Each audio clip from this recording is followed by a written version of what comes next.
A paz do Senhor, meus irmãos. Hoje nós vamos falar do último livro do Pentateuco, chamado Deuteronômio, cujo significado em hebraico é Devarim, ou repetição da lei, né? É uma nova contagem.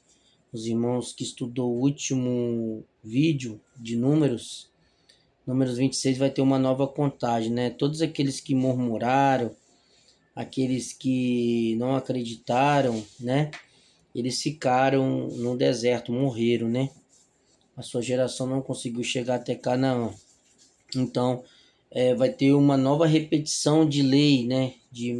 Através de Moisés, né? E Deus pede para poder o povo se chegar mais a ele, né? Que os filhos viu, né? O que aconteceu de acordo com aquilo que eles iam mostrando, né? Para Deus, e Deus deixou para trás, né? Deus fez que eles não possuíssem a terra, porque quem murmura, quem é desobediente, quem não aceita a disciplina do Senhor, coisas acontecem, né?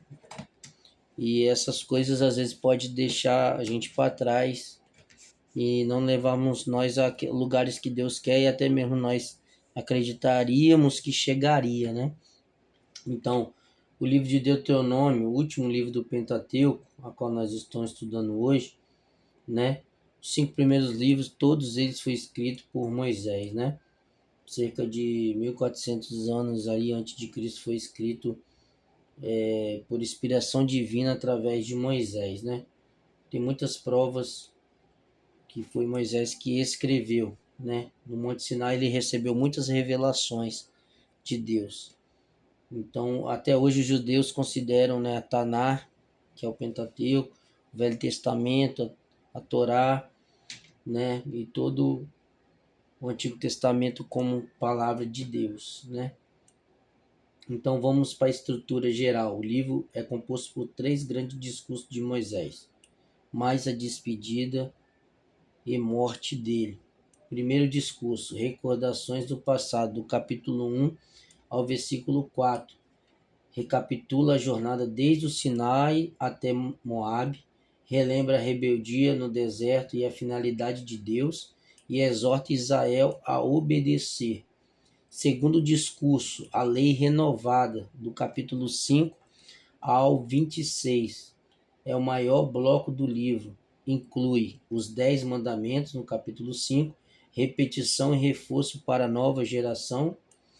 O Shema, do capítulo 6, do versículo 4 ao 5, o coração de Deuteronômio. Ouve, ó Israel, amarás o Senhor teu Deus de todo o teu coração. Lei diversas vai ser falada. Culto, a centralização da adoração. Leis cíveis, morais e sociais. Cuidado com os pobres. Instruções para os reis, profetas e levitas. Festas e sacrifício. Israel é chamado a ser um povo santo e diferente das nações. Outra vez Deus convoca o povo, né, novamente a ser santo como ele é santo. Terceiro discurso, bênçãos e maldições, capítulo 27 e 30. No livro de Josué, a gente vai aprender muito sobre isso.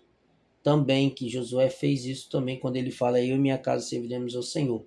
Então, o terceiro discurso de Moisés é benção pela obediência, a maldição pela desobediência e a escolha entre a vida e a morte.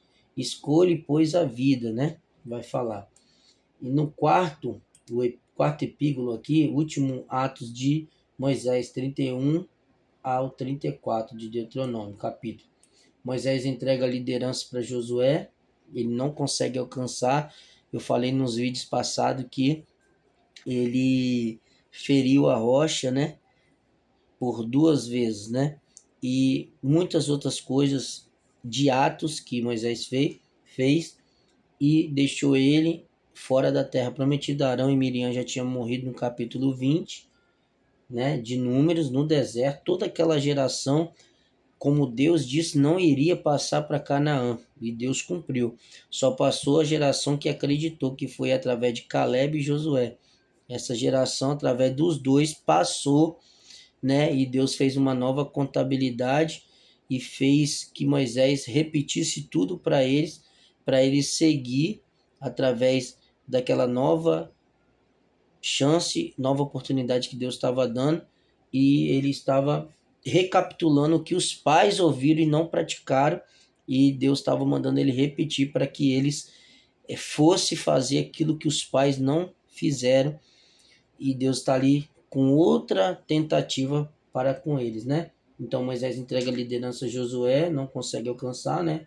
Cântico de Moisés, a bênção às tribos, né?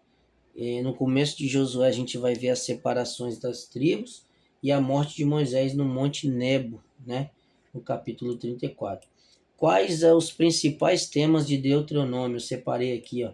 Amor e obediência. Primeiro, obedecer não é cumprir regras, é responder o amor de Deus. Segundo, aliança renovada. A nova geração reafirma o compromisso que os pais quebraram. 3. A santidade. Um povo separado em comportamento, adoração e justiça. 4. Escolha moral. Vida, morte, bênção, maldição, obediência e rejeição. 5. Deus como único Senhor, monoteísmo forte. Só Deus merece culto.